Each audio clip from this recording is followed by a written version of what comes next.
주님의 사랑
화려하지 않아도 정결하게 사는 삶, 가진 것이 적어도 감사하며 사는 삶, 내게 주신 작은 힘 나눠주며 사는 삶, 이것이 나의 삶의 행복이라. 이것이 행복이라. 세상은 알 수 없는 하나님 선물, 이것이 행복이라. 하나님의 자녀로 살아가는 것, 이것이 행복이라.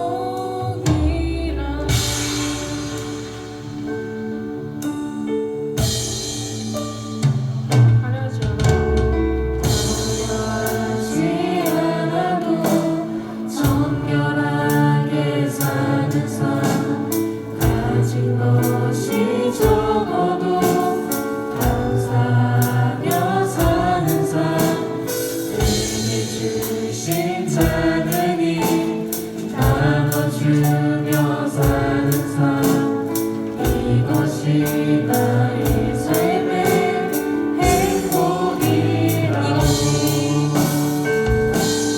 이것이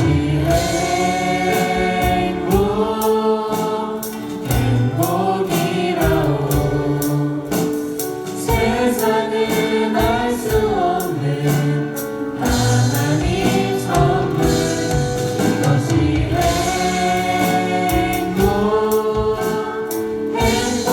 행복이라오.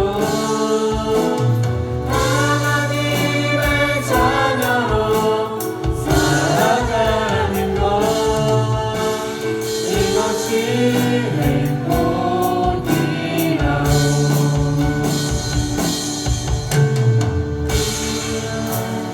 많지만 기도할 수 있는 것, 억울한 일만으로 주를 위해 참는 것, 비록 작은 삶 주 뜻대로 사는 것, 이것이 나의 삶의 행복이라. 이것이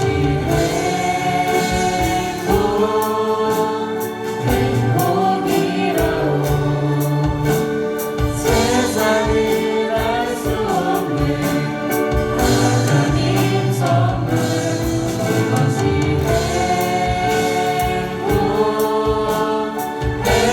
행복이라오. 하나님의 자녀로 살아가는 것, 이것이 행복이라오.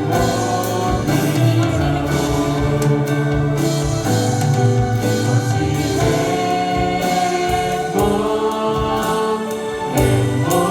행복이라오. 세상은 알 수 없는 하나님 선물, 이것이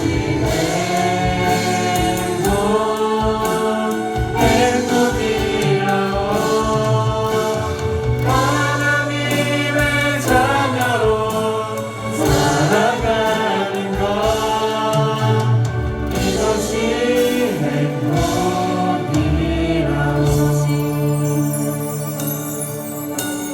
이것이 행복이라오.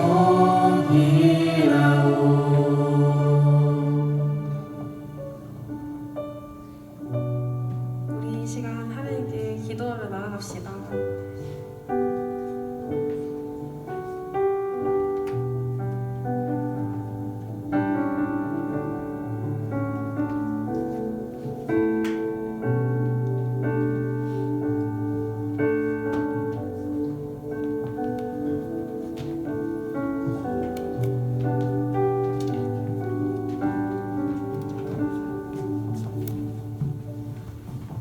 네, 반갑습니다. 고등부 예배에 오신 여러분을 축복하고 환영합니다. 네, 하나님의 자녀로 사는 것이 행복이라고 하네요. 하나님의 자녀로 살아가시는 여러분 행복하시기 바랍니다. 네, 사도신경 하심으로서 예배를 시작하도록 하겠습니다. 나는 전능하신 아버지 하나님 천지의 창조주를 믿습니다. 나는 그의 유일하신 아들 우리 주 예수 그리스도를 믿습니다. 그는 성령으로 잉태되어 동정녀 마리에게 나시고 본디오 빌라도에게 고난을 받아 십자가에 못 박혀 죽으시고 장사된 지 사흘 만에 죽은 자 가운데서 다시 살아나셨으며 하늘에 오르시어 전능하신 아버지 하나님 우편에 앉아 계시다가 거기로부터 살아있는 자와 죽은 자를 심판하러 오십니다. 나는 성령을 믿으며 거룩한 공교회와 성도의 교제와 죄를 용서받는 것과 몸의 부활과 영생을 믿습니다. 아멘. 네, 예배를 위하여 대표기도 박준영 학생 해주시겠습니다.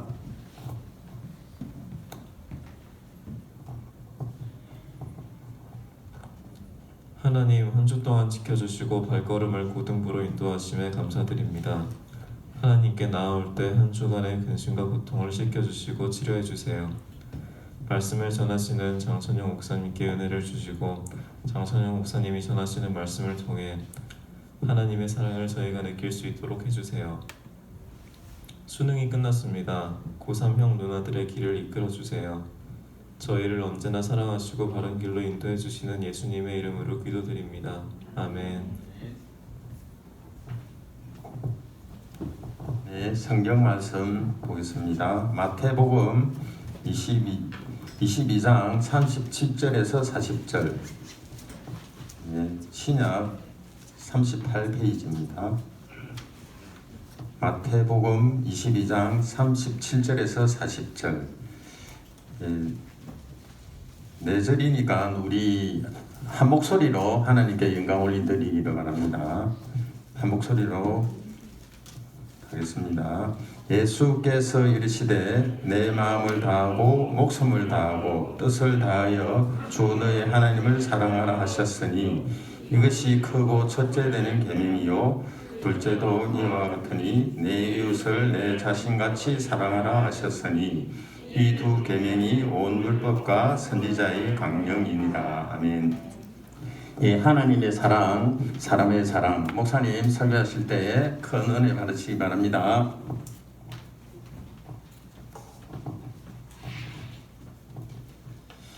친구들 반갑습니다.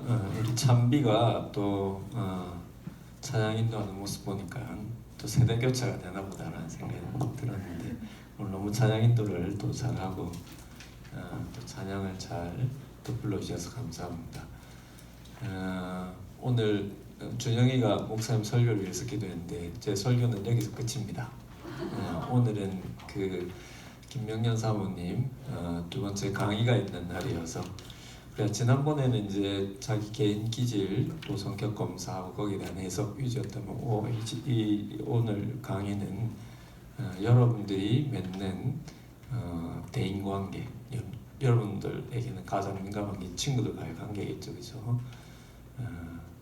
그런 그 관계에 대한 부분을 오늘 어떤 검사 없이 하루로 이렇게 강의를 할 텐데 더 많은 시간이 주어지면 또 많은 기회가 있겠지만 또 그러지 못해서 오늘 그런 검사 없이 여러분 자신을 한번 깊이 들여다보면서 여러분 자신을 발견하는 그런 좋은 시간이 되면 좋겠다 싶습니다. 그래서 오늘 꺼낸 말씀이 하나님 사랑, 이웃 사랑입니다. 기독교 신앙을 또 기독교 신앙에 따른 우리의 삶을 요약한 게 예수님께서 오늘 주신 말씀인데 하나님을 사랑하고 이웃을 사랑하는 것. 그래서 우리가 보통 하나님 사랑, 이웃 사랑 이렇게 표현하는데 목사님이 제목을 달면서 어제 사람 사랑이라고 한번 해봤어요. 이웃 사랑이라고 하면은 조금 지역적으로 내가 알고 있는 몇몇 어떤 관계들 이렇게 생각할 수 있는데 더 넓게는 하나님께서 우리와 같은 하나님의 형상을 따라 지음받은 모든 사람들에 대한 사랑까지 확대가 되는데 우리가 하나님을 사랑하게 될 때에 그 모든 사랑 가운데 가장 먼저는 자기 자신이겠죠, 그렇죠? 그러니까 예수 그리스도를 통해서 하나님을 인격적으로 만나고 그래서 하나님이 나를 사랑하심을 깨닫고 내가 하나님을 사랑할 때 일어나는 가장 큰 첫 번째 변화는 내가 나 자신을 사랑할 수 있는 힘이 생기고 또 그럴 때 나와 똑같이 하나님의 형상으로 만든 내 이웃을 사랑하는 마음이 생기고 더 크게는 하나님께서 하나님의 형상을 따라 만든 모든 사람들을 사랑할 수 있는 힘까지 이렇게 생기게 됩니다. 그럴 때 하나님이 여러분들에게 주신 각자의 은사를 통해서 구체적으로 하나님을 사랑하고 어떻게 사람을 사랑할지 사람을 살리는지 여러분 은사들을 통해서 하나님께서 일하시게 되는 것입니다. 그래서 여러분들이 하나님을 제대로 만날 때에 여러분 자신을 제대로 발견하게 되고 여러분 자신을 제대로 사랑하게 되고 그 힘으로 여러분들에게 주어진 여러분 가까운 친구들, 이웃들뿐만 아니라 더 넓게는 여러분 은사를 통하여서 여러분들이 하게 될 일들을 통해 사람들을 이롭게 하고 사람들을 사랑하게 되는 그런 하나님 나라의 백성이 될 것입니다. 또 이를 위해서 오늘 실질적인 좋은 강의를 또 우리 사모님 통해서 여러분 들을 때 또 좋은 유익이 되었으면 좋겠습니다. 자, 기도하겠습니다. 하나님 감사합니다. 우리에게 예배 때마다 하나님 우리를 얼마나 사랑하시는지 예수님께서 자기 생명 내어주시면서까지 우리를 사랑하신 그 사랑을 늘 들려주신 감사합니다. 또 더불어서 이를 통해서 내가 누구인지를 깨닫고 또 어떻게 나 자신과 내 삶을 사랑해야 할지를 또 배우게 하셔서 감사합니다. 오늘 특별히 애착과 대인관계라는 주제를 통해서 또 귀한 강의를 들을 때 또 이 하나님 사랑, 사람 사랑이 더 구체적으로 내게 와닿을 수 있도록 은혜 베풀어 주옵소서. 예수님의 이름으로 기도드립니다. 아멘. 자, 나무가도 주님을 너무 빠르게 되니까 뭐 이상하죠 느낌이 그죠? 빨리 해야 돼 우리 예배 끝나고 오늘은 자 나무가도 주님을 찬양하면서 준비하신 예물 드리겠습니다.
목사님 기도하겠습니다.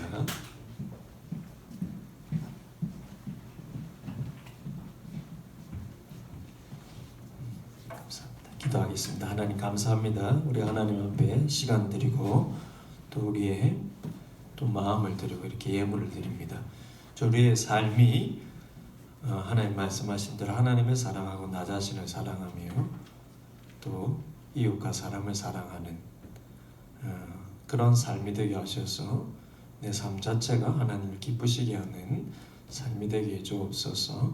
예수님의 이름으로 감사하며 기도드립니다. 아멘. 축도하겠습니다. 지금 우리 구주 예수 그리스도의 은혜와 하나님 아버지의 무한하신 사랑과 성령님의 함께 하심이 오늘도 하나님의 사랑을 깨닫고 또 나를 사랑하며 또 내게 주신 이웃을 사랑하기를 소원하는 여기 모인 모든 주의 백성들 위해 지금부터 영원토록 함께 하실지어다. 아멘. 종우 선생님 나오셔서 또 광고해 주시겠습니다. 뒤에 포인터 이렇게 좀 준비를 해주시면 좋겠고요. 종우 선생님 나오는 동안 이제 하나만 더 추가 광고 드리면은 우리 12월이 이제 4주밖에 안 남았는데 목사님 마지막으로 혹시 복음의 기초에 대해서 신앙의 기초에 대해서 배우기 원하는 친구들 마지막으로 올해 마지막 타임을 가지려고 하고요. 선생님들 체크해 주셔서 반 친구들 중에 교회는 나오지만 기독교에 대해서 아직 정립이 안 된 친구들뿐만 아니라 우리가 하나님을 하나님 어떻게 믿어야 될지, 무엇을 믿어야 될지 아직 잘 정리가 안 된 친구들은 선생님 통해서 이렇게 신청해 주시면 다음 주부터 목사님하고 올해 마지막 또 기독교의 진리 공부하도록 하겠습니다. 총 선생님 강구해 주세요. 감사합니다. 네, 광고하겠습니다. 다음 주에 12월 생일 축하 파티 및 교제 시간이 있습니다. 그리고 또 저희가 늘 해왔던 대로 파티가 있는 주는 이제 공예배 캠페인으로 또 선생님 따라서 같이 3부 예배 올라가면 되겠습니다. 오늘 광고 이후에 애착과 대인관계 강의가 있습니다. 그래서 이 강의를 통해서 또 스스로에 대해서 또 잘 알아가는 시간 됐으면 좋겠습니다. 성탄 발표 준비가 매주 토요일 오후 2시에 고등부실에서 있는데요. 고3 친구들의 참여가 조금 저조하다고 합니다. 그래서 조금 용기 내서 같이 모집 준비하면 좋겠고, 또 오늘 반별 모임 이후에 또 같이 연습하는 시간이 있으니까요. 혹시 또 마음 있는 친구들 같이 남아서 연습하면 되겠습니다. 그리고 오늘 성탄 발표 준비 관계로 교사 모임은 생략하고요. 그 다음에 추가 광고가 2가지가 있는데요. 하나는 어제 저희가 중고등부 풋살 대회가 저기 다대 풋살 센터 옥상에서 있었습니다. 그래서 제가 계속 한 몇 주간 광고했는데 또 참여한 친구도 있고 참여 안 한 친구도 있지만은 어제 또 선생님들께서 또 헌금해 주신 그 돈으로 구장도 대여하고 또 아이들 상금도 주고 또 간식도 사고 했습니다. 그래서 어제 바로 결과가 나왔거든요. 그래서 우승팀한테 10만 원 나가고 그다음 특정왕 어시왕 이렇게 해서 사용되었습니다. 그리고 내일 월드컵이 있는데요. 혹시 참 같이 여기서 고등부에서 응원하고 싶은 친구 있으면은 선생님한테 알려줘도 좋고 아니면 각반 담임 선생님한테 알려줘도 좋습니다. 그래서 와서, 왜냐하면 이게 알려줘야 되는 이유가 밤 늦게 마치거든요. 그래서 운행을 해줄 이 수요 조사를 해야 돼요. 그래가지고 혹시나 같이 응원하고 싶은 친구 있으면은 각반 선생님한테 알려주시면 됩니다. 네, 광고는 여기까지고요. 그다음 저는 마이크 바로 넘겨드리도록 하겠습니다. 뭔가 빨리빨리 진행되는 게 급해 보이죠, 그죠? 이 시간이 이렇게 강의하시는 우리 사모님 좀 편하게 길게 이 강의 시간 가져도 되니까 편안하게 하시라고 시간을 좀 확보를 좀 많이 해드리는 것이고, 월드컵 여기서 응원하는 사진을 봤는데 그런 희한한 생각이 들었습니다. 여러분 여기서 모여서 응원하는 덕분에 우리나라가 비겼나? 그래서 너무 우리나라 잘하더라고요. 그래서 이번에 또 응원을 통해서 어떤 결과가 나오든 함께 모여서 또 즐기는 모습이 보기 좋았습니다. 수고해 주셔서 우리 수고해 주신 김동현 선생님께 너무 감사드립니다. 이제 강의 들어갈 텐데 우리 바로 또 사모님 모시도록 하겠습니다. 계속 광고 드렸던 대로 애착이라는 말이 여러분 알지만 또 여기서 왜 애착이라는 말이 쓰였는지 차근차근 듣게 될 텐데 그것이 또 대인관계에 어떤 영향을 미치는지 오늘 귀한 여러분 시간이 되겠습니다. 우리 박수로 한번 사모님 환영하도록 하겠습니다.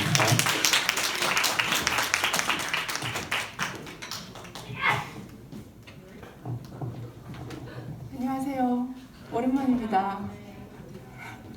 반갑습니다.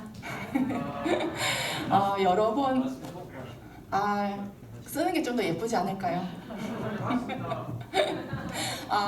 저희 영상을 찍는다고 하시더라고요. 그래서 이렇게 끼는 게 조금 더 예쁠 것 같아서 자신이 없어서 네, 제가 여기 3번째 오는 거라서 안 떨릴 줄 알았어요. 근데 익숙하겠거니 하면서 앉았는데 의외로 또 제가 또 워낙 부끄러움이 많아가지고 조금 부끄럽네요. 조금 다시 어색하고 약간 떨리기도 하고 그렇습니다. 자, 말씀을 드린 것처럼 오늘 제가 여러분에게 나누고 싶은 이야기가 있는데요. 우리가 살아가면서 제일 만나기 싫은 건 중에 하나, 또 우리가 그걸 통해서 이렇게 몸도 아프고 마음도 힘들고 그런 것 중에 대표적인 건 우리가 만병의 질병의 근원이라고 하는 스트레스죠. 우리가 스트레스 없이 세상을 살아갈 수 있을까요? 없죠. 스트레스를 받는 원인 중에는 참 여러 가지가 많아요. 그죠? 여러분은 학업도 있고 또 뭐 여러 가지 그죠? 외모적인 것도 있을 수 있고 뭐 경제적인 것도 있을 수 있고 그런데 그 모든 것들이 우리에게 스트레스를 하지만 그 중에서 가장 우리를 힘들게 하는 것 중에 하나가 관계적인 문제가 아닐까 싶습니다. 그래서 오늘 우리가 이제 대인 관계에서 오는 스트레스만큼은 우리가 조금 더 이해해보자라는 마음으로 제가 저 강의를 준비를 했어요. 뭐 대인 관계 뭐야 하는 거지 뭘 또 그냥 살는 대로 살면 되지 뭐. 그런데 여러분 대인 관계가 그냥 하는 것 같지만 여러분 가만히 생각을 해보세요. 내가 어떤 사람이랑 잘 지낼 때는 문제가 없어요. 그런데 약간 힘들거나 갈등이 생기거나 내가 스트레스를 받거나 그럴 때는 내가 원하는 대로 내 말이 나가든가요? 그죠? 내가 의도하는 말이 안 나가잖아요. 행동, 심지어는 표정까지도 관리가 상당히 힘듭니다. 이게 무슨 말이냐면 우리가 생각하는 것보다 대인관계에서 나의 행동은 특별히 그 상황이 내가 스트레스를 받는 상황이라면 이게 상당히 무의식적인 작용이라는 겁니다. 이게 의식적인 작용이면 내 머리에서 지금 이렇게 여기서 이런 표정 지으면 안 돼 하면 안 돼야 돼. 그렇게 해야 되잖아요. 근데 그게 안 돼요. 싸우고 싶어서 싸우는 사람 없거든요.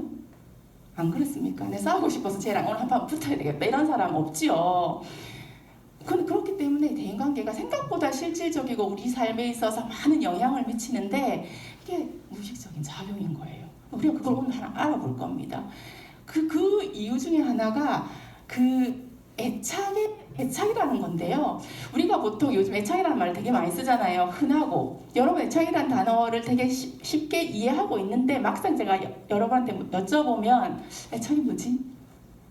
가서 누군가에 물어보면 다들 저희와 눈을 안 맞추시겠죠? 제가 그래서 사전적으로 한번 찾아봤어요. 애착이 뭔가 찾아보니까 애착이라는 말을 어떤 대상한테 내가 너무 그 대상을 좋아해서 되게 아끼고 사랑하는 것 이렇게 되어 있더라고요. 그래서 광고에서 소파 애착이라는 오는구나 라는 생각을 했습니다. 그리고 우리가 반려동물한테도 애착을 느끼고 심지어는 어떤 볼펜 하나에도 애착을 느끼잖아요. 그런 의미에서 애착인데 지금은 우리의 관계에 영향을 미치는 애착은 그런 의미의 일반적인 애착이 아니에요. 이건 지극히 사람과 사람 사이에서 일어나는 어떤 정서적인 유대관계를 의미하는데 요게 바로 우리의 무의식의 작동이라는 거예요. 좀 흥미롭습니까? 가볼까요? 네. 자, 그걸 이야기하기 위해서 자, 제가 그림을 아주 엄선했어요. 이 그림을 보면서 여러분 공통점을 한번 찾아보실래요?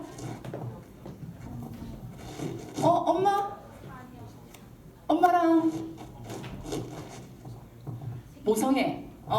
모성애. 오, 그쵸. 보면 새끼랑 어미.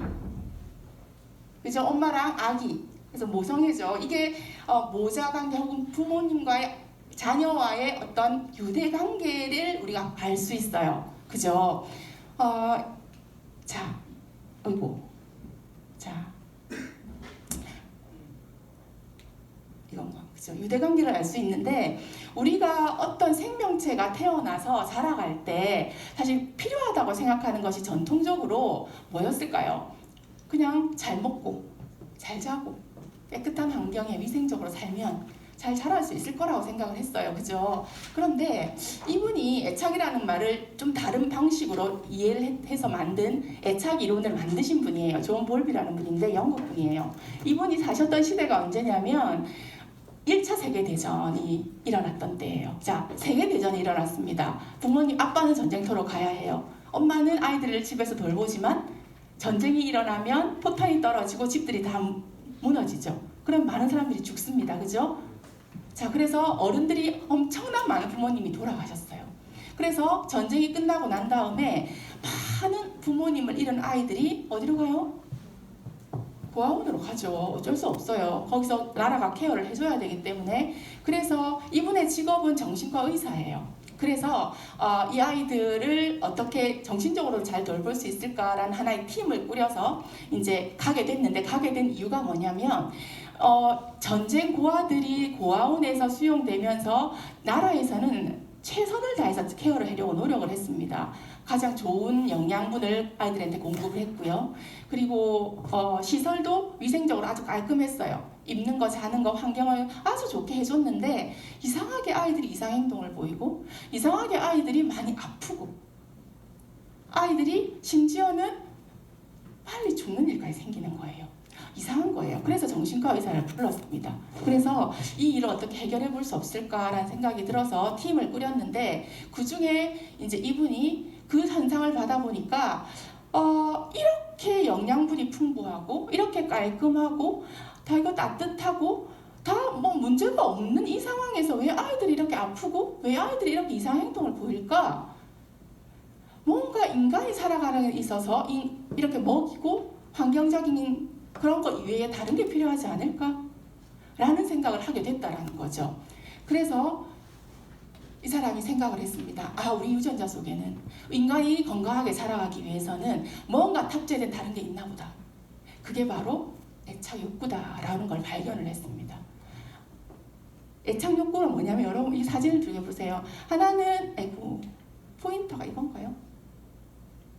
이게 중간에 안 됩니까? 네. 말 그림을 보면 이 새끼 말이잖아요. 망아지라고 하죠. 망아지가 있고 아이가 있어요. 여러분, 말은 태어나면 하루 만에 걸어요. 동물들 보세요. 동물들 보면 태어나서 자기가 스스로 자기의 몸을 활동을 할 수 있는 시간이 상당히 짧습니다. 길어봐야 몇 달이에요. 근데 인간은 여기 아기 앉아있죠, 여러분. 저 아기가 앉아서 저렇게 앉기까지 얼마나 걸릴까요? 엄마들 다 알죠? 얼마나 걸리던가요? 사람마다 조금 다르지만 여러분도 태어나서 저렇게 앉기까지 평균 6개월 정도가 걸려요. 아이가 태어나가지고 처음에 할 수 있는 게 뭐냐면 눈동자 굴리는 거, 약간의 미소 짓는 거, 손가락 움직이는 거 말고는 아무것도 못해요. 심지어 목을 이렇게 목이 가눠져야 되잖아요. 목을 이렇게 세우는 것도 최소 2주가 걸립니다. 그러니까 이렇게 꼴랑 앉는다고 해서 자기가 자기의 삶을 매니지할 수 있나요? 위험으로부터 자기를 보호할 수 있나요? 안 되죠. 이렇게 앉는데 6개월이 걸리는데, 그러면 인간이라는 존재는 최소한 자기가 자기의 주변에 있어서 뭔가 위험 물건이 있거나 사람이 있거나 그럴 때 스스로 피하려고 하는 어떤 최소한의 어떤 행동을 할 수 있으려면 아무리 작게 잡아도 5살, 6살 정도는 돼야 된다는 거죠. 스스로를 어떻게든 이렇게 어쨌든 누구 도움 없이 살려면. 근데 그러면 최소한에 잡아서 5년이라고 생각했을 때 그 5년 동안 그러면 어떻게 살아남을까요? 어떻게 살아남아야 돼? 어떻게 살아남을까? 누군가한테 붙어야죠. 나를 도와줄 수 있는 누군가한테 붙어야 됩니다. 내가 할 수 있는 게 없거든요. 태어나서 눈 깜빡하는 거하고 손가락 이거밖에 없는데, 인간 모든 생명체는 본능적으로 살아남고 그 종을 보호하는 게 가장 중요한 이슈예요. 유전자적으로 살아남아야 되기 때문에. 그런데 다른 동물들은 빨리 자기 스스로 몸을 일으켜서 뭔가 활동을 하고 위험을 피하고 할 수 있는데, 인간은 그게 최소한 5년이 걸린다고요. 그러면 그 사이에서 누군가 나의 필요를 채워주고, 누군가의 나의 위험으로부터 보호해주고, 뭔가 어떤 대상이 필요하다는 겁니다. 그 대상과 그럼 그 대상한테 누군가 그 대상을 정해서 그 사람한테 나의 필요를 공급받고 나의 위험을 피할 수 있도록 도움을 받아야 되겠죠.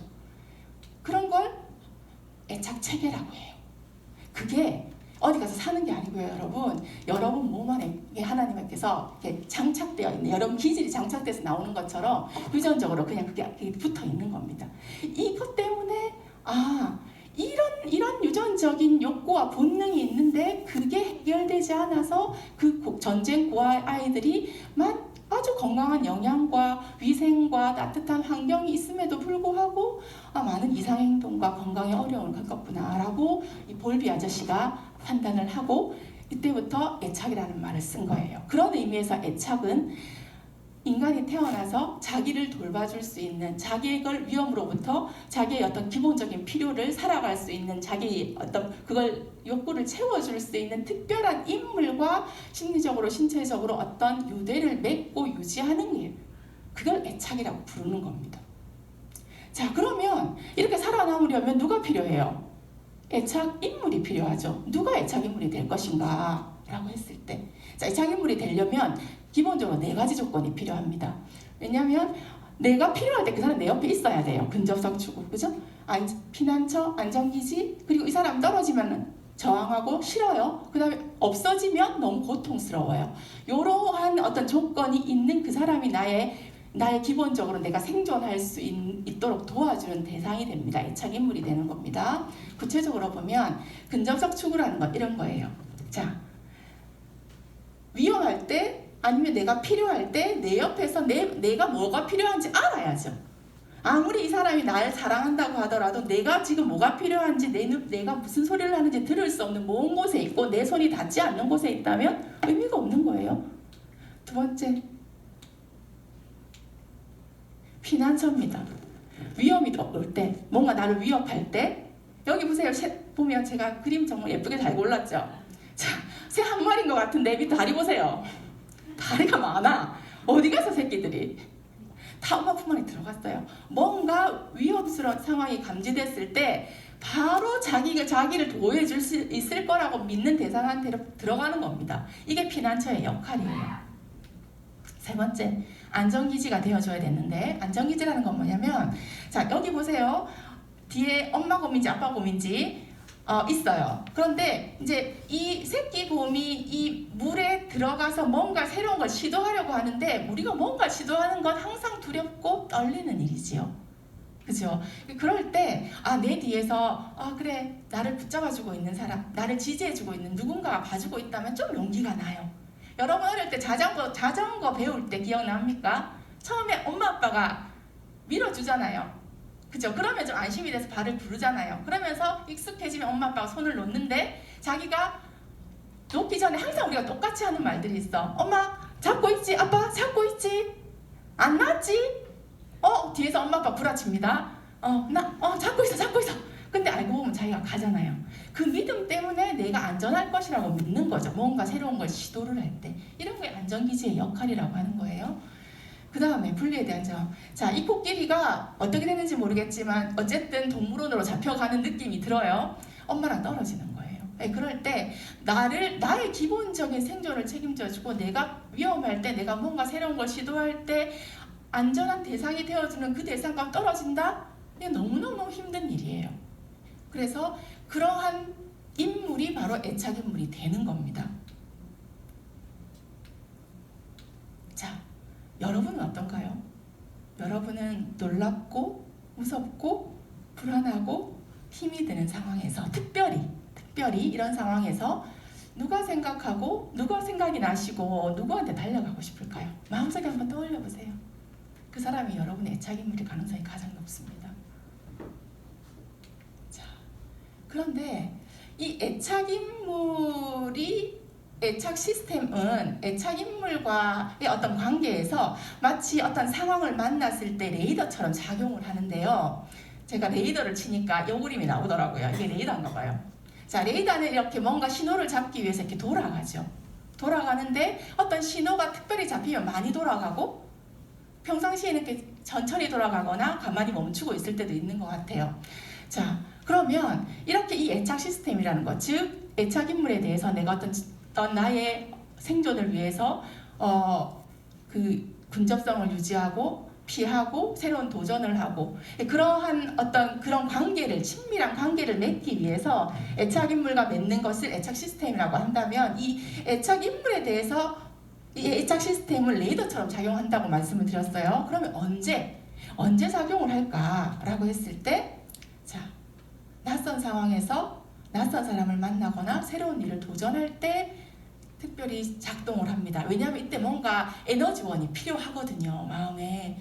그 다음에 두 번째, 생명을 위협받거나 불편하거나 고통스러울 때 누군가한테 난 가고 싶어요. 여러분 그렇지 않던가요? 근데 그럴 때 스트레스가 너무 받을 때, 너무 괴로울 때, 고통스러울 때, 그럴 때 이 애착 시스템이 엄청나게 돌아가면서 애착 인물을 찾게 됩니다. 자, 애착 인물이 근데 중요한 건 뭐냐면 애착 인물을 찾는데 애착 인물은 그 나의 레이더의 신호를 잘 읽어서 잘 해석해서 적절하게 반응을 해주어야 해요. 그러면 그것이 내 마음속에 그 경험이 하나의 신뢰의 틀이 돼요. 그 경험이. 그래서 우리가 일상생활에서도 여러분 어떤 친구를 새롭게 만날 때, 관계를 맺을 때 그 사람이랑 내가 뭔가가 필요할 때, 어떤 도움을 구할 때 그 친구가 나를 도와줬어. 2번 도와줬어. 3번 도와줬어. 한 4번 도와주면 이 친구에 대한 신뢰가 딱 잡히잖아요.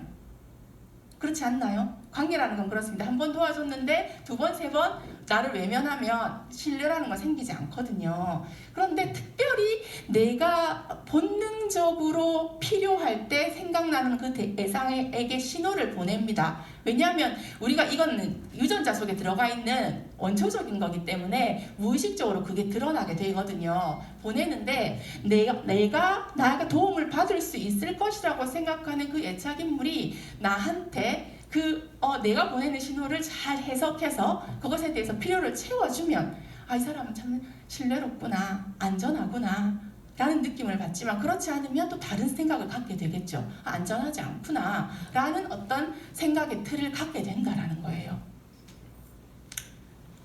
자, 그래서 그러면 이 신뢰의 틀은 어떻게 형성되는가 조금 더 보면요,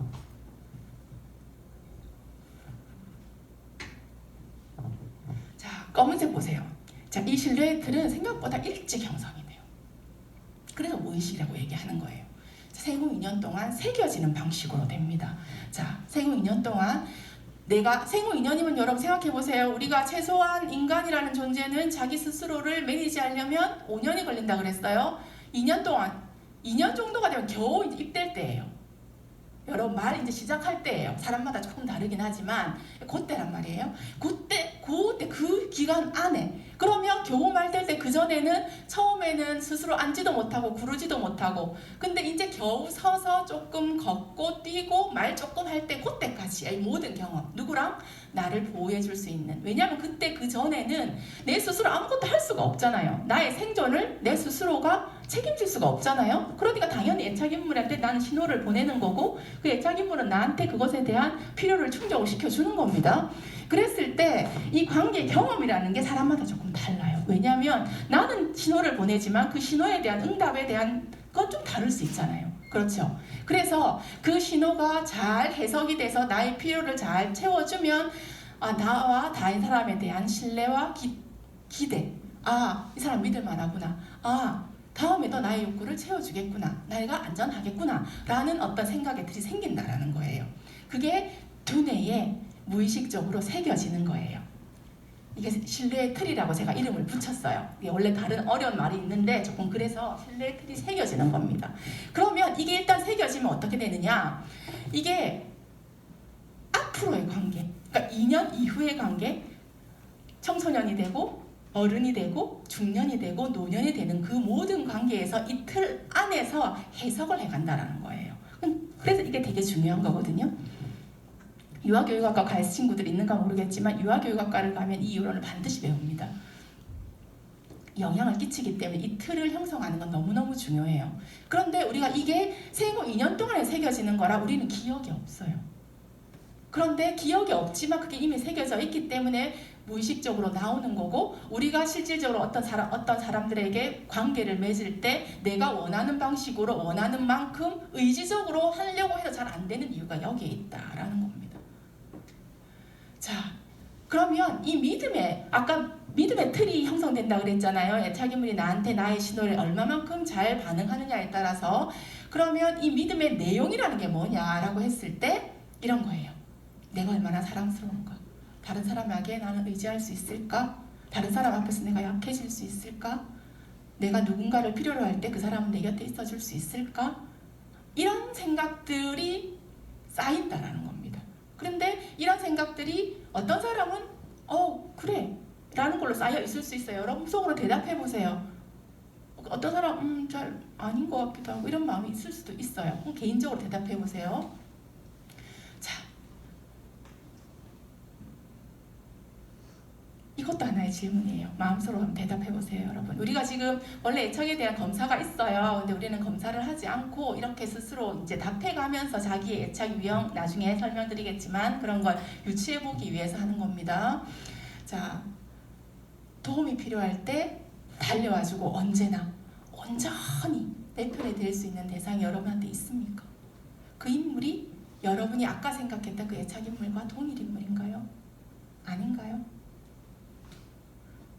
자, 이것에 대한 답이 어떤 사람은 있어요. 딱 그 사람. 어떤 사람은 없어. 아무 잘 없어. 어떤 사람은 있는 것 같기도 하고 없는 것 같기도 하고 잘 모르겠는데요.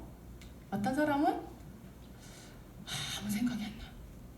이렇게 여러분 마음속에 반응이 났을 수도 있어요. 이 네 가지 중에 하나가 날 수 있어요. 자, 왜일까? 자, 요 대답에 따라서 여러분이 가지고 있는 애착이 얼마나 안정적인가 그렇지 못한가가 결정이 됩니다. 이때는 여러분이 유전적으로 가지고 태어나는 그 친밀감, 내가 아무것도 생존을 위해서 할 수 없는 그 시기에 나를 도와줄 수 있는 대상한테 신호를 보냈을 때 그 신호를 그 대상이 잘 반응해 주는가, 그것에 따라서 내가 아까 신뢰의 틀이 만들어지고 그 신뢰의 틀에 따라서 내가 안정적으로 애착이 맺어질 수도 있고 그렇지 않을 수도 있다라는 거예요. 그래서 안정적으로 맺혀지는 형을 안정형이라고 부르고요. 그렇지 않은 걸 불안정형이라고 불러요. 불안정형은 또 다시 세 가지로 나뉩니다. 불안형, 회피형, 혼란형 이렇게 나뉩니다. 자, 만약에 여러분이 아까 그 질문에 대해서 나는 어려울 때 바로 달려갈 수 있고 온전히 내 편이 될 수 있는 사람 있어 라고 답한 사람은 안정형에 속해요.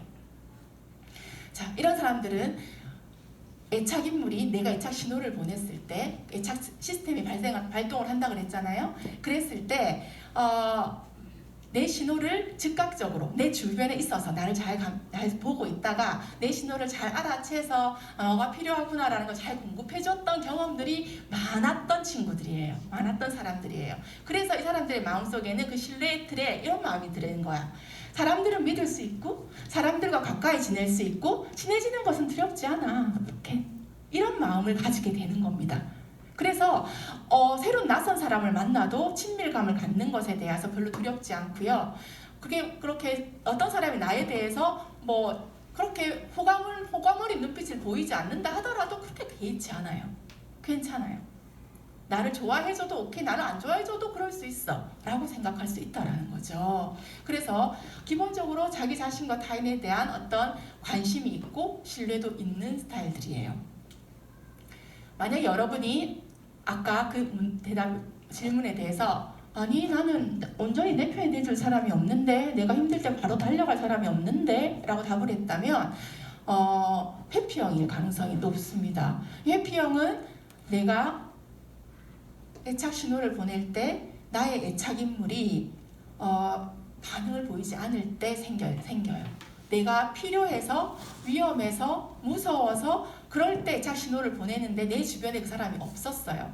혹은 있어도 어떤 다른 이유로 인해서 아니면 의도적으로 나에 대해서 반응하지 않았어요. 근데 그게 한두 번 그런 게 아니라 지속적으로 일관적으로 그렇게 반응하지 않았던 경험이 훨씬 많았을 경우에 회피형이 됩니다. 여러분, 내가 뭔가 원하는 게 있을 때 어떤 사람한테 부탁했어요. 그러면 그 사람한테 no, 나 관심 없는데 혹은 아니 싫은데 라고 반응을 받았어. 근데 그 사람한테 또 다시는 안 해야지 라는 마음을 들지만 또 그런 필요한 상황이 생기고 그 사람밖에 없어요. 그럼 또 가서 내가 부탁합니까? 안 합니까? 하죠. 하는데 그 사람이 또 누구라고 대답을 해요. 그러면 그게 몇 번 반복이 되면 어떻게 해요? 절대 안 하죠. 죽어도 안 하죠. 내 혼자 해결이 절대 안 돼도 안 하죠. 왜냐면 가서 내가 지금 이걸 내 혼자 어찌할 바를 모르고 있는 이 필요를 채우는 것보다 그 사람한테 가서 no라는 대답을 듣는 게 더 힘들거든. 그래서 안 하는 거예요. 그러면 이 사람들은 이 마음속에 나를 보호해줄 사람은 내 곁에 없어. 나는 내 스스로 보호해야 해. 다른 사람들과 가까이 있는 건 위험한 일이고 부담스럽고 불편해 라는 생각의 틀이 갖춰지게 된다라는 겁니다. 그래서 이 사람들은 친밀감, 어떤 사람과 친밀하게 지내는 거 되게 싫어요. 되게 나한테 붙는 거 너무 싫고 내 프라이버시 침해하는 거 되게 싫고 나는 스스로 내 독립적인 내 공간이 반드시 필요한, 그리고 한편으로는 다른 사람이 뭘 하든지 뭘 생각하든지 뭘 느끼는지 별 관심 없고 그렇게 되는 겁니다. 왜냐하면 그 사람들에게 내가 나의 관심을 두는 것 자체가 피곤한 일이라고 생각을 하기 때문이에요. 자, 일로 해야 되나? 자, 불안형이에요. 자, 이때는 그 애착 인물이 나의 그 애착 신호를 보냈을 때 어떨 때는 반응을 해주고요. 어떨 때는 안 해줬던 경험들이 많았을 경우예요. 우리가 살다 보면 그럴 수 있잖아요. 그런데 애착이 생후 2년 동안 크게 잡아도 3년이에요. 그때 생기는 거기 때문에 여러분, 이 아이는 이것에 대해서 어떤 통합적으로 사고할 어떤 그런 게 없거든요. 여러분, 인지라는 것은 발달하는 겁니다. 인지라는 것은, 생각은 점점 자라요. 여러분이 몸이 자라듯이 자라요. 그래서 최소한 어떤 통합적이고 객관적인 사고, 주관적인 사고를 하려면 초등학교 고학년 이상은 돼야 돼요.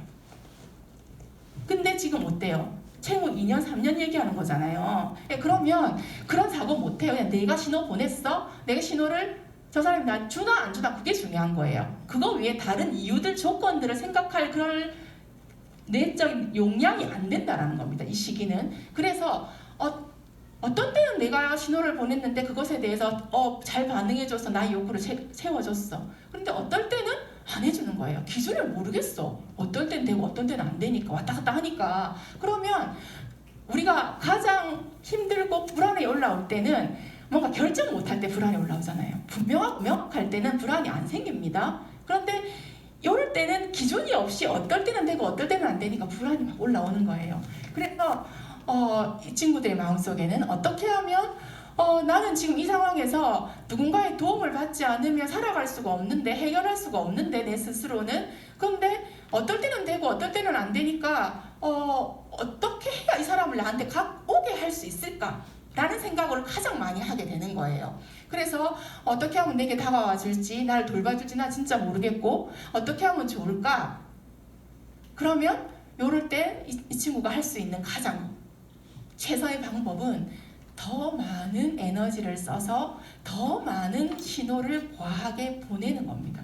왜냐하면 회피형처럼 전혀 그런 경험이 없으면 딱 차단시키면 돼요. 그런데 같았던 경험이 있잖아요. 그러면 받기 위해서 애를 써야 되잖아요. 그러면 과하게 자기의 정서를 활성화시키고 과하게 액션을 보여서 자기의 필요를, 자기한테 관심을 갖게 하고 자기한테 그 필요를 채워줄 수 있도록 자기가 만드는 거예요. 유도하는 거예요. 그래서 이 친구들 같은 경우에는 친밀감에 대한 갈구, 목마름이 엄청 강하고요. 다른 사람과 늘 다른 사람이 뭘 하고 있는지, 거기에 대해서 내 자리는 있는지 없는지 엄청 관심이 많게 되는 거예요. 자, 마지막, 혼란형이라고 하는 건데, 이 형은 회피형과 불안형이 함께 있는 경우고, 이 형은 사실은 되게 그 환경적인 어려움이 있을 경우에 나타나는 거예요. 그러니까 내가 신호를 일반적으로 아이는 보냅니다. 아기는 보내는데 거기에 대해서 그 환경이 그냥 일반적으로 반응하지 않거나 반응했다가 안 하거나 잘 하거나 이런 게 아니라 가정폭력이 있거나 아니면 학대를 당하거나, 그러니까 우리가 그냥 일반적인 어떤 내 원하는 것을 받지 못한 상황을 넘어서는 상황에 놓여 있을 때, 이럴 때는 어떻게 해야 될지 전략도 안 되고 머릿속이 이렇게 막 멈춰요. 그렇기 때문에 이럴 때는 이 두 개가 같이 오는 거예요. 그랬을 때 이 친구들의 마음속에는 나에게는 믿을 만한 사람도 없고 나를 도울 사람도 없고 모든 것을 나한테 해야 되겠지만, 근데 나는 혼자는 너무 힘들고 쓸쓸하고 누가 나를 돌봐줬으면 좋겠고, 이 마음이 왔다 갔다 하는 거예요. 그래서 자기가 힘들거나 그럴 때 누군가에 더 기대고 싶은데 기대면 안 될 것 같아. 그래서 멈칫하고 물러서고. 회피형이 늘 그냥 거리를 둔다면, 불안형이 늘 다가선다면 친구들은 가고 싶은데 멈추는 거예요. 그러니까 이것도 저것도 못하고 마음속으로 갈등과 작은 일을 하나하나 하는 것도, 어떤 작은 사람을 만나는 것도 이 사람들한테 너무 힘든, 피곤하고 괴롭고 고민이 엄청 되고 이걸 해야 되나 말아야 되나 이런 생각이 드는 사람 유형들이라는 겁니다. 그래서 친밀감을 갈구하면서 거부하기 때문에, 스스로가 거부하기 때문에 되게 외롭고 쓸쓸하고 공허하고 무기력한 기분이 참 많이 들 수 있는 스타일들이라는 거죠.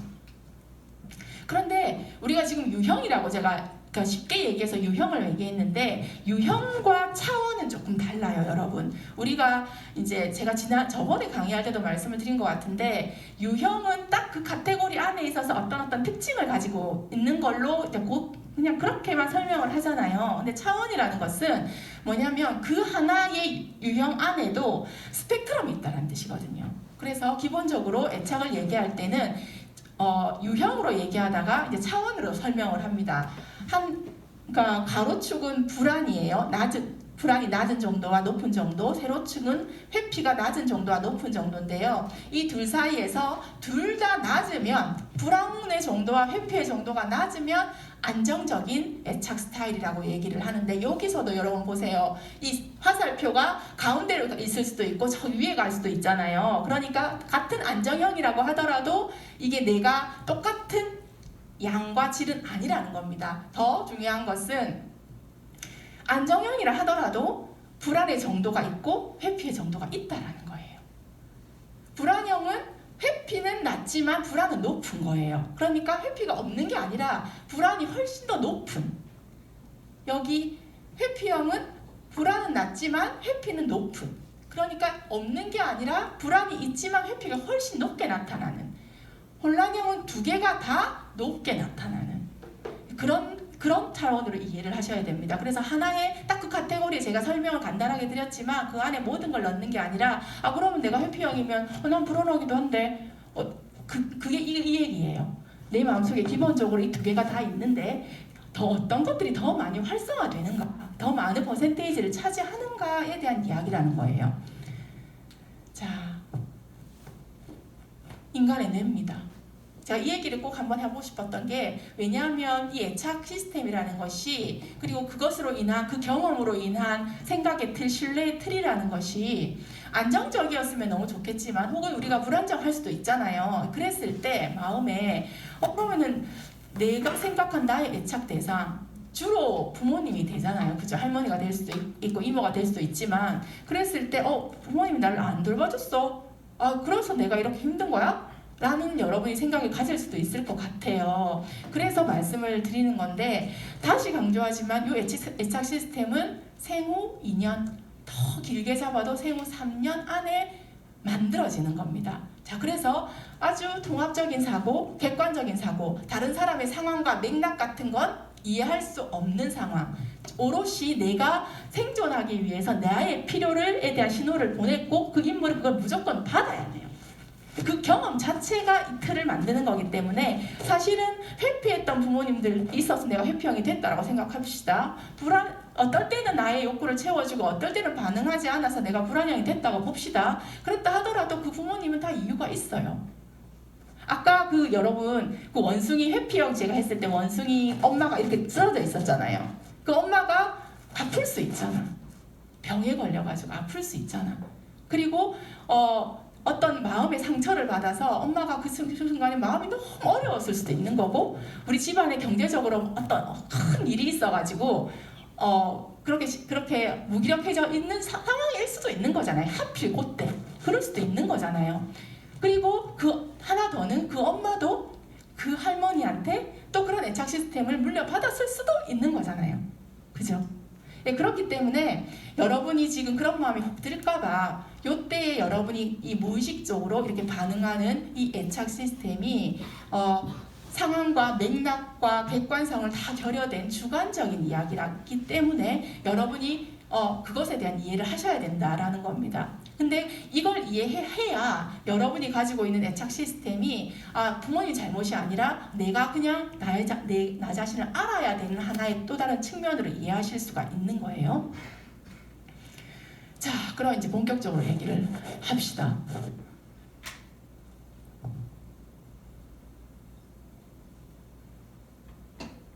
자, 이렇게 어린 시절에 아주 꼬꼬마 때 형성된 애착이 우리 삶에 어떤 영향을 미칠까요? 연구자들에 의하면 애착 시스템은 우리 개인 내적으로 관계적으로 많은 영향을 미쳐요. 자존감에도 영향을 미치고요. 자기 효능감에도 영향을 미치고요. 심지어는 학업 몰입도, 학업 성취도 이런 것과도 다 연관이 있다라고 얘기를 해요. 그리고 관계적인 측면에서는 친구 관계, 부모님과의 관계, 그리고 연인 관계, 부부 관계, 아직 부부는 어떠죠? 그리고 선생님들 같은 경우에 자녀와의 관계, 뭐 이런 모든 관계에 영향을 미친다라고 얘기를 합니다. 이 모든 것들을 다 얘기할 수는 없어서 여러분한테 가장 중요한 2가지 이야기만 하려고 해요. 자, 뭐겠어요? 자, 애착이 여러분이 가지고 있는 지금 애착 유형이 이거 차원이 다르겠지만 친구 관계와 이분 누굴까요? 예수님이에요. 뭐 정확하진 않습니다. 개인적으로 마음에 드는 그림을 갖고 온 거예요. 예수님과의 관계에 어떤 영향을 미치고 있는지에 대해서 한번 살펴보려고 해요. 왜냐하면 이게 영향을 미친다라는 연구 결과들이 계속 보고되고 있기 때문입니다. 자, 이 질문 하나 더 드려볼게요. 한번 마음으로 답해 보시겠어요? 자, 부모님 혹은 친한 친구를 생각했을 때 나를 그 사람들이 나를 되게 안심시켰던 사건, 혹은 나를 실망시켰던 사건 한번 떠올려 보세요. 생각이 나나요? 생각하셨어요? 자, 그러면 여러분 부모님이나 혹은 친한 친구가 우리를 더 신뢰롭게 하고 안심시켰던 사건을 먼저 생각나셨나요? 아니면 나를 실망시켰던 사건이 먼저 생각나셨나요? 개인마다 다르겠죠. 자, 실망시켰던 사건이 먼저 떠오르신 분들은 불안정 애착의 가능성이 높습니다. 안심시켰던 사건을 먼저 떠올린 분들은 안정 애착의 가능성이 높아요. 자, 구체적으로 애착에 대해서 내가 내 애착 유형을 알고 싶다 그러면 따로 저한테 문의를 하시면 애착 검사하실 수 있거든요. 그럼 그렇게 하시고 지금은 한번 이렇게 우리가 생각하면서 추측해 봅시다. 자, 그러면 내 애착 유형이 첫 번째 친구 관계에 어떤 영향을 미칠까? 자, 유형별로 좀 다르게 영향을 미칩니다. 안정형은 기본적으로 생각의 틀이 니도 괜찮고 나도 괜찮다잖아요. 그래서 자연스러운 인간관계를 추구하고 자연스러운 친밀감을 추구합니다. 왜냐하면 내가 원하는 욕구를 그대로 충족을 받았기 때문에 그렇게 내 자신에 대한 긍정적인 생각들, 다른 사람에 대한 긍정적인 생각들을 모두 가지고 있기 때문에 상황이 좋아도 괜찮지만 상황이 안 좋아도 그렇게 크게 내가 죽을 만큼 힘들거나 아프다고 생각하지는 않아요. 그래서 자연스럽게 자기의 정서나 욕구를 표현을 하고요. 그래서 상호 존중하면서 상호 의존합니다. 여러분, 의존이라는 말을 되게 요즘 세상 사람들이 안 좋은 걸로 여기고 서구의 영향인 것 같아요. 의존은 인간이 살아가면서 반드시 필요한 거예요. 그리고 건강한 거예요. 의존만 하는 게 문제인 거죠. 모든 분야에서 의존만 하는 게 문제인 거지, 때로는 의존하고 때로는 내가 도와주고, 이 관계가 가장 건강한 거거든요. 여러분, 아까 제가 그 안정형 그 그림 따왔을 때 비둘기 2마리가 이렇게 서로 안고 있는 거 기억나시죠? 자, 그 그림을 보면 자기의 어떤 평소의 역할 관계가 좀 드러나기도 하거든요. 어떤 사람은 주로 안겨있는 사람일 수도 있고 어떤 사람은 주로 안아주는 사람일 수도 있어요. 그런데 안정형의 인간관계를, 친구관계를 하는 친구들은 내가 소중하게 생각하는 친구들과 어떨 때는 내가 도와주고 어떨 때는 내가 도움을 받아요. 도움을 주기만 하지도 않고 도움을 받기만 하지는 않습니다. 이게 자연스럽고 괜찮은 거예요. 그런데 불안정한 친구들은 도움을 주는 건 괜찮아요. 도움 받는 게 되게 불편해요.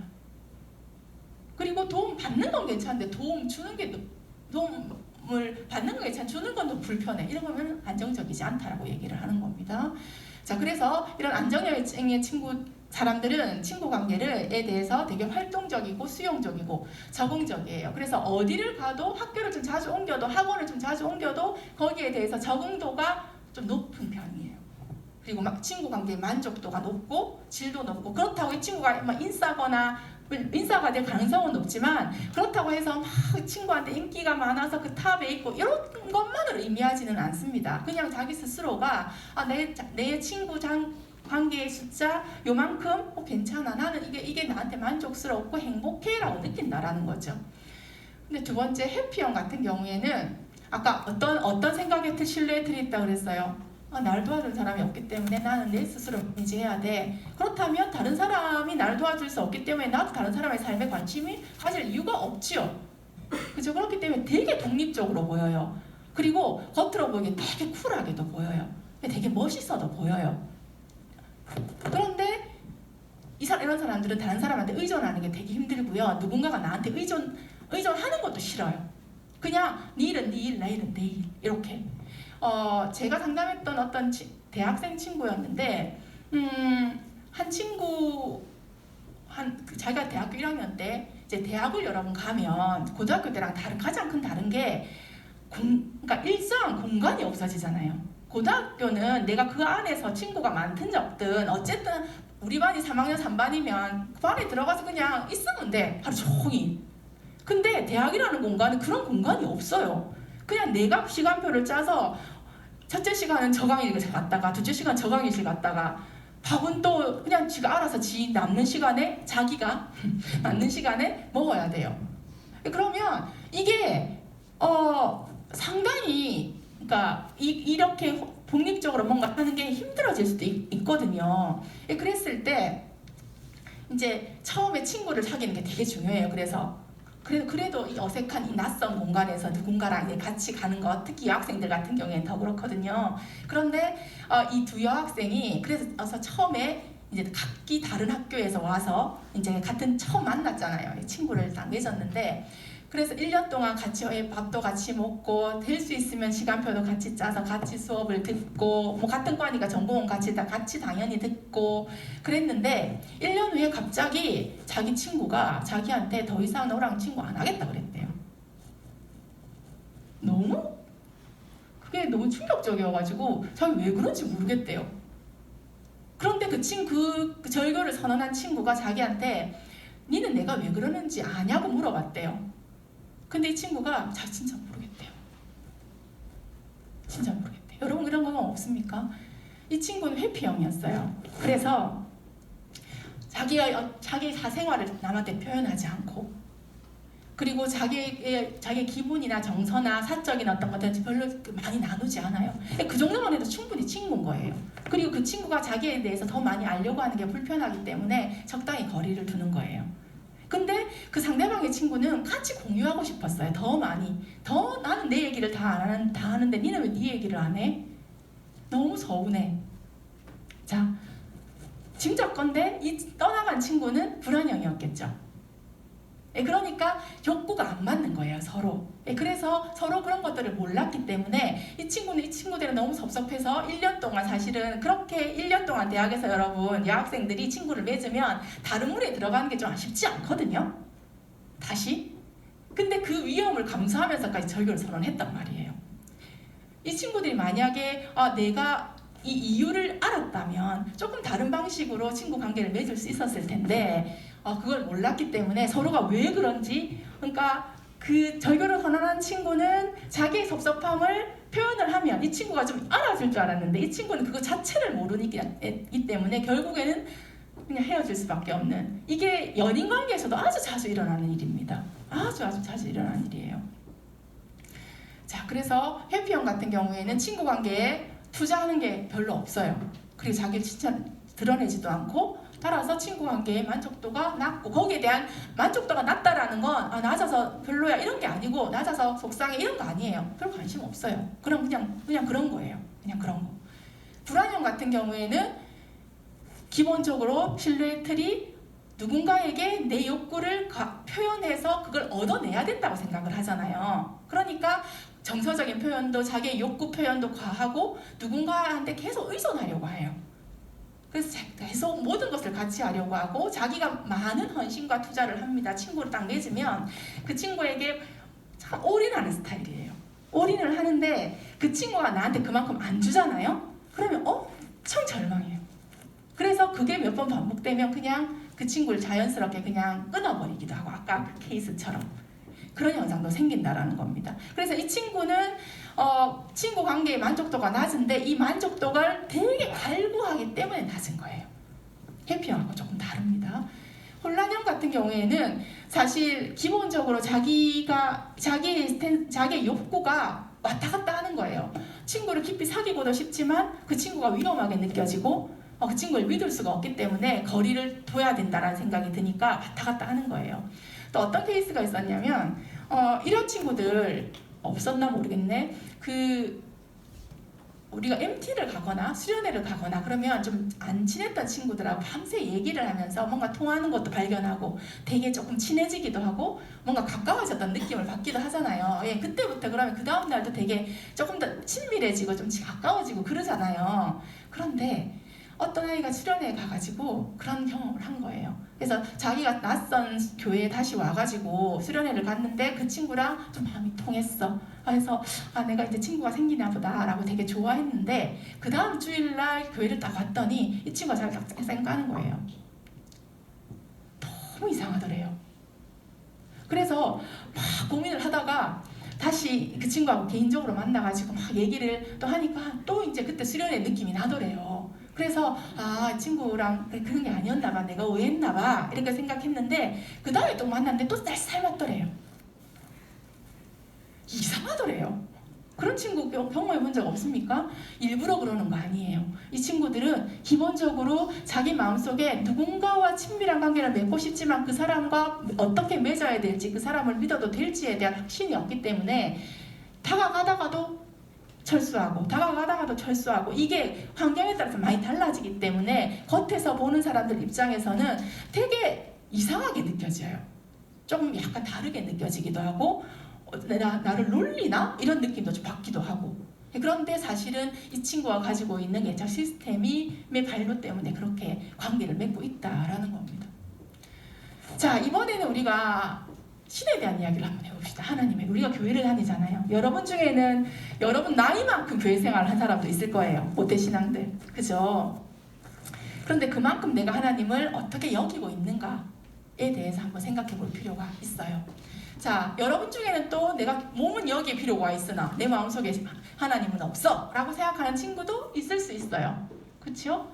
그런데 자, 이런 말이 있어요. 여러분, 참호에는 무신론자가 없다라는 말이 있어요. 참호가 뭐냐면 여기예요. 여기 전쟁에서 적들하고 싸우기 위해서 이렇게 땅을 파가지고 숨어서 이렇게 전쟁 치르는 여기가 참호거든요.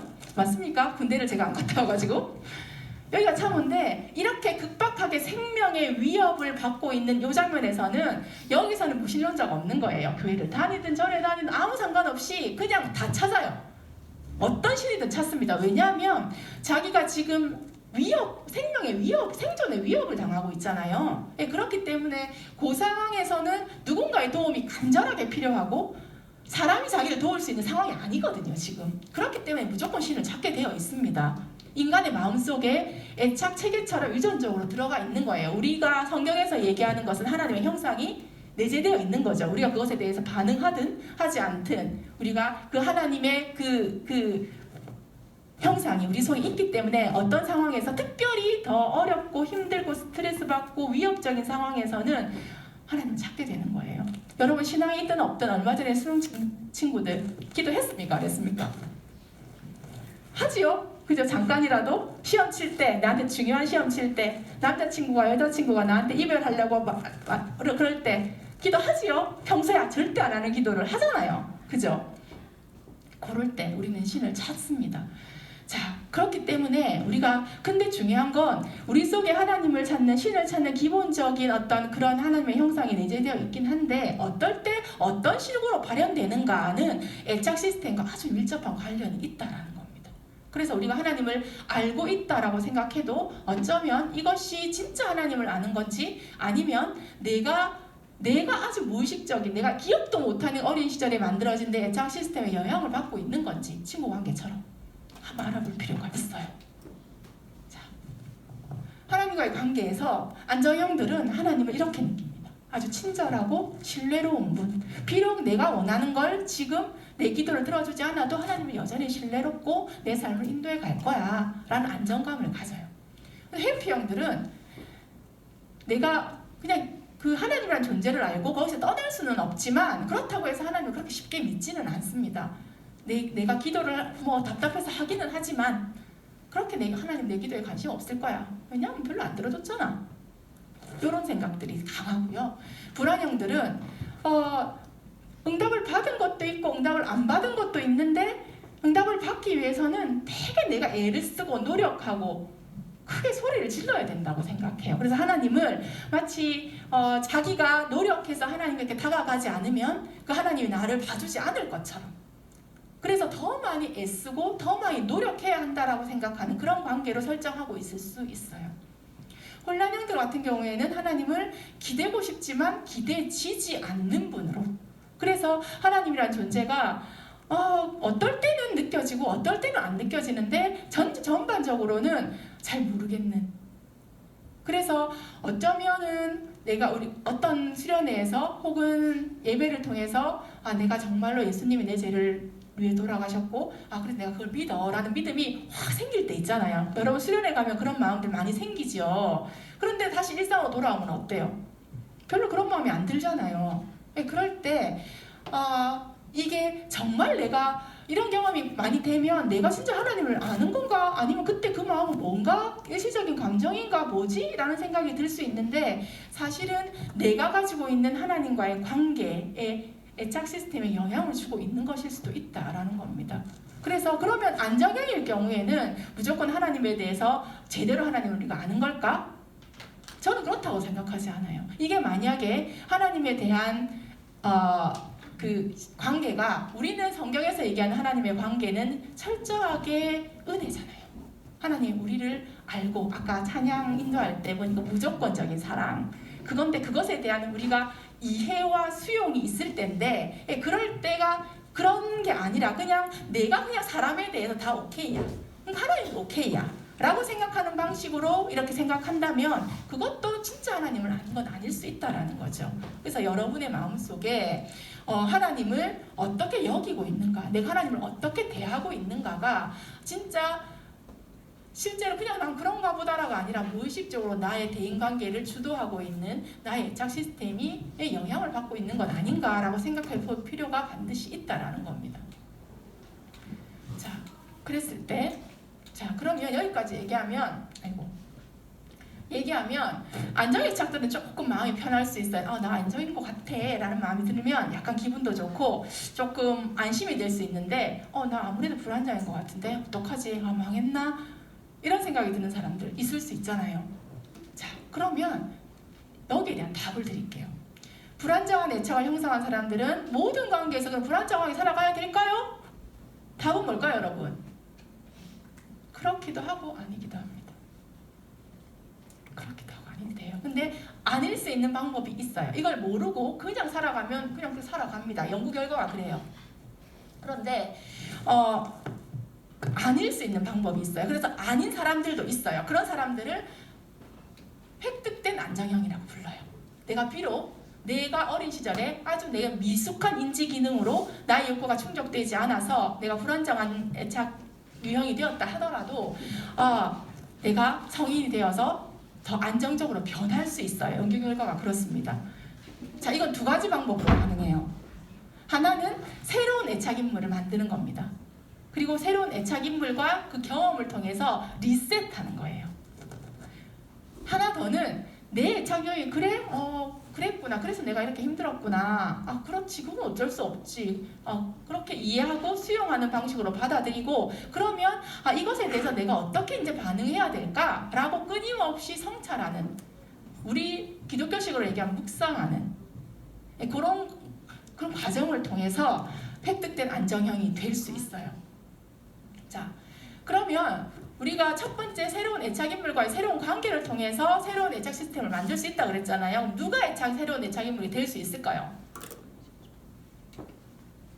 친구도 될 수 있고요. 선배도 될 수 있고요. 선생님 될 수 있고요, 목사님도 될 수 있어요. 근데 친구 관계가 되려면 사실은 좀 깊은 우정이어야 해요. 깊은. 그래서 내가 힘들 때 친구한테 달려가잖아요. 근접성 추구하죠. 그런데 그 친구를 통해서 내가 지지받아서 내가 새로운 것에 대해서 용기를 갖는 것까지 가려면 진짜 찐친이어야 돼. 근데 어쨌든 불가능하진 않아요. 근데 조금 더 선배나 선생님이나 목사님이나 이런 어른들이 이런 관계를 나한테 이런 경험을 새롭게 해줬을 때 사실은 새로운 그 애착 시스템의 리셋이 가능하다라고 얘기를 합니다. 이런 것들을 성인 애착이라고 불러요. 그래서 어른들은 애착이 부모님과의 애착이 아니라 자기에게 자라면서 중요한 새로운 대상과의 새로운 관계가 진하게 만들어지면, 우리가 소위 얘기해서 내 인생에 그 사람 만나서 변했어, 완전히 터닝 포인트 됐어 라고 얘기하는 사람들 있잖아요. 그런 대상과 그런 경험을 했을 때 변하는 거예요. 그래서 여러분들이 특히 교사 선생님들 아이들을 대하면서 나는 그렇게 새로운 예수님을 알려주는 것 이상으로 그 예수님을 진짜 예수님을 알려주려면 내가 그런 새로운 애착인물이 되어줘야 되겠구나 라는 마음을 꼭 가지셨으면 좋겠고, 거기에 대한 사명감을 가지셔야 된다고 생각해요. 부모님으로서도 마찬가지겠죠. 자, 그랬을 때 이제 애착인물과 아이들과 어떤 신뢰를 맺으려면 해피형 같은 경우에는 그냥 작은 수준의 정서관계가 아니라 깊은 수준의 지속적이고 실질적인 조건이 필요해요. 아이들 대충 감이 다 피시죠. 그죠? 선생님들 이렇게 해주셔야 되고, 불안형 같은 경우에는 항상 나의 곁에 있어줘야 된다는 믿음이 아주 부족하기 때문에 그 믿음을 제공해줘야 됩니다. 그런데 우리가 교사지만, 우리가 부모지만 언제나 내가 네 곁에 있어줄 것이라는 확신을 주기가 쉽지는 않잖아요. 그죠? 그리고 언제나 실질적인 도움을 주고 아주 높은 수준의 지지와 격려를 해줄 수 있는 것도 쉽지가 않아요. 그죠? 그래서 인간은 사실은 완벽한 애착 대상을 찾는다라는 게 어렵습니다. 그래서 우리가 가장 좋은 새로운 애착 대상을 하나님이라고 얘기하는 거예요. 하나님은 무소부재하시잖아요. 내가 부를 때 언제나 내 옆에 있어요. 근데 왜 내 기도할 때 안 들어주세요? 라고 얘기를 하면 여기서 하나님의 인격성이 드러나는 겁니다, 여러분. 하나님은 여러분 내가 준비 안 돼 있을 때 옆에서 누가 와가지고 말해봐 뭔데? 얘기하면 싫지 않던가요? 그죠? 내가 말하고 싶지 않은데 와가지고 계속 해붙는 사람들 폭력적이에요. 하나님의 인격이라는 것은 내가 준비되어서 내가 얘기하고 싶을 때까지 그 옆에서 기다리시는 분인데, 내가 아이처럼 내 욕구만 보니까 옆에 있는 하나님을 못 보는 거예요. 그 옆에 있는데. 그래서 신앙이 하나님을 진짜 만나면 그때 내가 그때 기도했을 때 내가 응답 안 받았다고 생각했는데 하나님 그때 계셨었구나 라는 걸 깨닫게 되는 겁니다, 여러분. 그래서 그런 하나님, 언제나 계신 하나님, 그리고 어떤 것도 나한테 도와주실 수 있는 피난처가 되시는 분, 그죠? 그리고 내가 뭔가 새롭게 시작할 때 용기를 주시고 그리고 도움도 주실 수 있는 분, 그리고 절대로 떠나지 않는 분. 부모님조차도 떠나잖아요. 돌아가셔야 되잖아요. 연세가 많으시면 돌아가시잖아요. 그죠? 그렇기 때문에 우리가 인간관계 속에서, 전체적 인간관계 속에서 어른이 또는 친구가 이 대상이 어느 정도 되어주는 거 너무너무 중요해요. 그래야 어느 정도 자기의 시스템에서 벗어날 수 있기 때문이거든요. 그런데 궁극적으로는 이 모든 것을 할 수 있는 분은 하나님밖에 없거든요. 그래서 여러분이 하나님을 지금 알고 대하고 느끼고 있는 게 진짜 하나님인지, 아니면 내가 내 애착 시스템 때문에 내가 다른 사람을 함께 대하듯이 하나님을 내가 그렇게 대하고 있었는지 꼭 생각해 볼 필요 있고 계속 고민될 필요가 있습니다.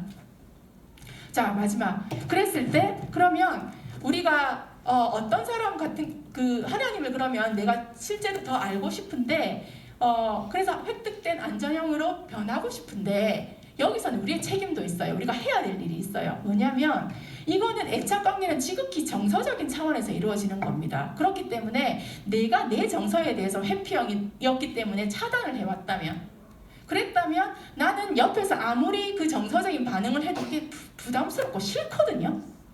그렇기 때문에 내가 왜 그것에 대해서 싫은지, 싫어하고 있는지, 내가 그게 싫어하는 게 뭔지에 대해서 알고 그렇구나 수용하고, 그러고 나서 진짜 그럼 내가 그럼에도 불구하고 그 상황에서 내가 느끼고 있는 게 뭔지에 대해서 훈련해야 돼요, 지속적으로. 그래서 정서에 대해서 내가 지금 특별히 어떤 스트레스가 있거나 아니면 어떤 상황에 대해서 내 마음이 움직이거든요. 여러분, 감정이 움직입니다. 갑자기 욱하는 사람들 있죠. 욱하는 사람들은 그게 자주 움직이는 사람들이에요.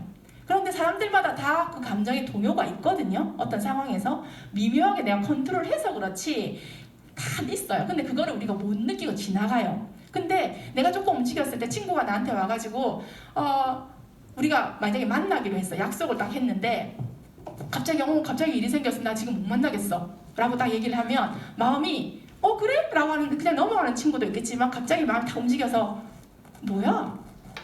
되게 그렇게 마음이 움직이는 친구가 있고 진짜일까? 저거 괜히 핑계 대는 거 아닐까? 라는 생각이 순간 스쳐 지나갈 수도 있어요. 유형에 따라서. 그렇다면 거기서 내 마음이 그렇게 변화하는 걸 여러분 알아채셔야 된다고. 내 마음이 지금 쟤 지금 나 안 보고 싶어서 핑계 대는 거 아니야? 라는 마음이 들면 그 마음이 어떤 감정일까?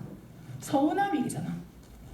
그죠? 서운함이고 그 다음에 거기에서 내가 그 서운함에 대해서 알고 이름을 붙여주면 내가 지금 쟤를 못 만난 거에 대해서 되게 서운해하고 있구나 라고 인정해주는 거예요. 스스로 내가 되게 니 못 만나서 서운한 것 같아.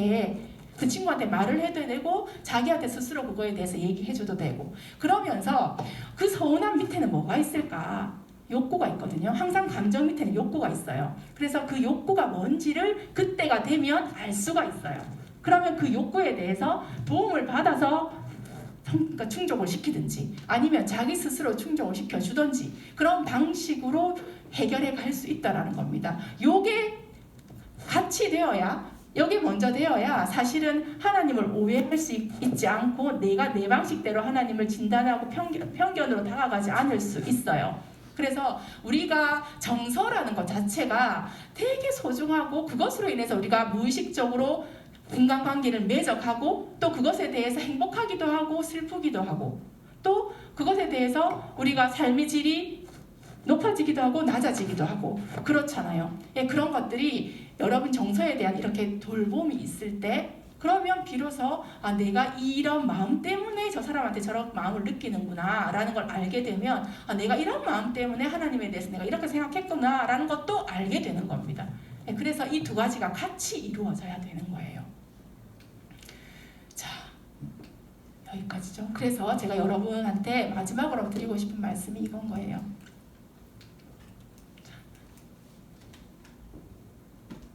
여러분 정서를 돌보시고 인간이 채워줄 수 없는 완벽한 나의 애착 욕구를 실현해 줄 수 있는 예수님을 진짜로 만나기를 기도하면서 추구해 가시기를 바랍니다. 네, 오늘 여기까지입니다. 들어주셔서 감사하고요. 궁금한 거 따로 얘기해 주시면 고맙습니다.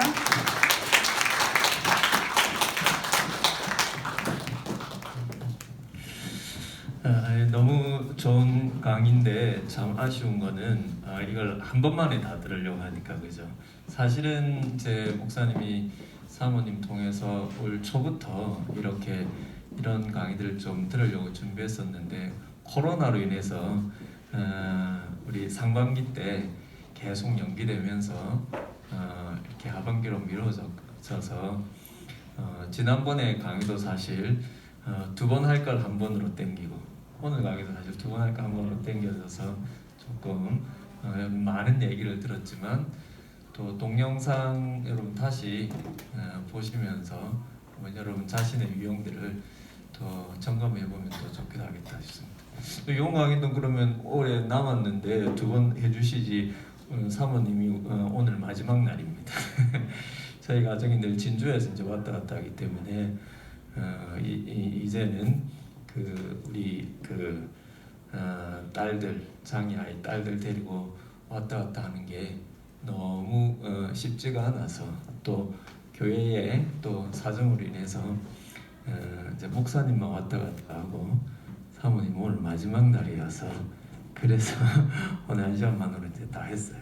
그래서 사실은 요 앞전에 이렇게 해서 2번 이렇게 생각을 했었는데 또 친구 초청줄 있고 이러면서 또 계속 미뤄져서 오늘 한 번으로 그렇게 했는데 조금 아쉽지만 여러분들 또 여러분 자신을 살펴보는 귀한 기회가 되면 좋겠습니다. 사모님 가셨으니까 제가 얘기하는데 강의 준비한 건 쭉 들으면서 처음에 사모님 고민을 했어요. 왜냐하면은 제가 이 얘기해도 될 것 같은데 어떤 고민이냐면은 사실 그 2~3살까지 여러분들 우리에게 애착 인물 사실 부모님이거든요, 그죠?